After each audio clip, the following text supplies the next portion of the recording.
हुई है सर, सिर्फ इतना बता दीजिए मामला सर। सर किस मामले में मनी मेराज की गिरफ्तारी हुई है? देखिए इसी गाड़ी में मनी मेराज है और सर बिहार के मशहूर कॉमेडी स्टार मनी मेराज की गिरफ्तारी हो गई है। मनी मेराज अभी गिरफ्तार हुए हैं। मनी मेराज को उत्तर प्रदेश के गाजियाबाद की पुलिस गिरफ्तार करके बिहार से ले गई है। आज पटना से एक बहुत बड़ी खबर है कि भोजपुरी के कॉमेडियन स्टार मनी मेराज को उत्तर प्रदेश पुलिस ने गिरफ्तार कर लिया है। और ये सब कुछ मामला आपको पता है कि वनु द ग्रेट और मनी मेराज लेकर के एक विवाद छिड़ा हुआ था और मनी मेराज पर उनकी सहयोगी वनु द ग्रेट ने कई गंभीर आरोप लगाए थे और उसके बाद आज मनी मेराज की गिरफ्तारी हुई है। हालांकि पुलिस ने किस मामले में गिरफ्तार किया है, उत्तर प्रदेश की गाजियाबाद की पुलिस आई थी और वो गिरफ्तार करके अपने साथ ले गई। पुलिस से जब पूछा गया कि बताइए किस मामले में गिरफ्तारी हुई है तो पुलिस ने कुछ भी नहीं बताया। हालांकि मनी मेराज के जो वकील हैं उन्होंने कई आरोप लगाए हैं। उन्होंने कहा कि पुलिस किसी नियमों का पालन नहीं कर रही है और नियमों को ताक पर रख करके ये गिरफ्तारी पुलिस कर रही है। साथ ही उन्होंने मनी मेराज की जान को भी खतरा बताया है। अब देखिए उनके वकील ने क्या कुछ जानकारी दी है। क्या हुआ है मनी मेराज को अभी क्यों पुलिस ने देखिए मनी मेराज के मामले में बड़ा अनियमितता बरती गई है। अभी हम यहाँ पर सारे चीज़ों को बता रहे हैं क्रम पर। ये FIR जो हुआ है, FIR की कॉपी के साथ आपके साथ हम आएंगे डिटेल में। FIR जो हुआ था ये घटना स्थल बताया जा रहा है बिहार का। लड़की रह रही है दिल्ली की, मूल निवासी है भागलपुर की और यहाँ पर केस हो रहा है गाजियाबाद उत्तर प्रदेश। और यदि उत्तर प्रदेश में यदि वो केस हुआ उसके बाद की चीज़ों को आप देखेंगे तो आपको पता चलेगा कि केस जब कभी भी होता है तो ये घटना बताया गया है। ये घटना की तिथि है, आपको बता दें जानकारी के लिए, चौथा महीना में 2022 का। अच्छा, 14 तारीख 14/4/2022 और FIR हो रहा है आपको ये 18 तारीख को इसी 9वां महीना में। और जब कभी भी यानी कि 3 साल बाद वो आरोप लगा रही है दुष्कर्म का, जबकि 3 साल तो कह रही शादी भी हमने कर लिया।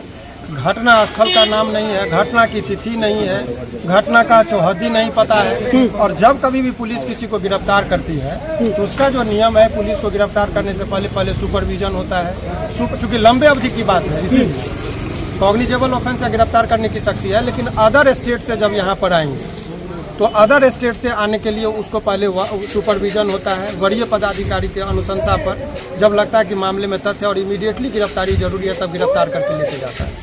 यहाँ पुलिस आती है, इनको 2 बजे में गिरफ्तार किया गया। डायरेक्ट पुलिस उत्तर प्रदेश की पुलिस आती है, गिरफ्तार करती है, तब गर्दनीबाग थाने में लेके जाया जाता है। जबकि नियम यह है कि आप पहले लोकल पुलिस को लीजिए तब आप गिरफ्तार करिए।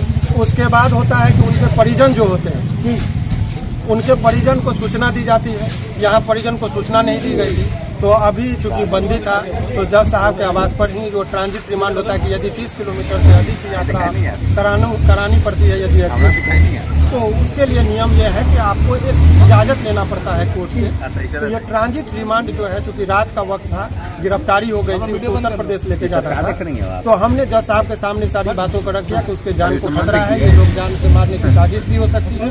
तो उनका मेडिकल कराया गया कि रास्ते में उनके साथ कहीं मारपीट न हो। तो ये तमाम तरह की चीजों को हमने जज साहब के सामने रखा। जज साहब ने बहुत जान की खतरा क्यों लग रहा है आपको? जान का खतरा चूंकि पूरी साजिश के तहत इसको फंसाया गया है। ये उभरता हुआ सितारा है। अभी बहुत दिनों से वो बहुत सारे इंडस्ट्री में बहुत सारे लोगों को पीछा करते हुए आगे बढ़ा। 500 मिलियन यदि लोग उसको नहीं, एक में 500 मिलियन लोग जो देखा है, हमने जो देखा है तो 50 करोड़ लोग जिसको जानने वाले लोग हों, उसके पीछे बहुत सारे लोग जब कोई आगे बढ़ता है तो शत्रु भी होते हैं। ये सब तमाम तरह की चीज था। अभी FIR के साथ अभी हमारे चैम्बर में चलेंगे। FIR की कॉपी है, विधिवत बताएंगे कि कितना। अभी आप लोग को क्या कर रहे हैं? अभी तो बेल होना है, जैसे आपको बता रहे ज्यादा दिनों तक कोई ऐसी दीवार नहीं है, झूठा केस है। देर के लिए गिरफ्तारी हुई है लेकिन बहुत जल्दी वो सलाखों के बाहर होंगे, इसमें उतना टाइम नहीं लगेगा। समस्या केवल यह है कि उत्तर प्रदेश का मामला ये लेके चला गया, जबकि घटना के स्थल जो है वो बिहार का है। तो ये ट्रायल भी बिहार में चलना चाहिए था, अनुसंधान भी वहाँ 0 FIR करके उनको भेजना चाहिए था। तो ये बहुत सारे आधार को वो ताक पर रख कर इस तरीके से केवल कुछ व्यक्तिगत टारगेट करके गिरफ्तार करके वो मनी मसल्स का पूरा इस्तेमाल होता है इस तरह के केस में, वही दिख रहा है।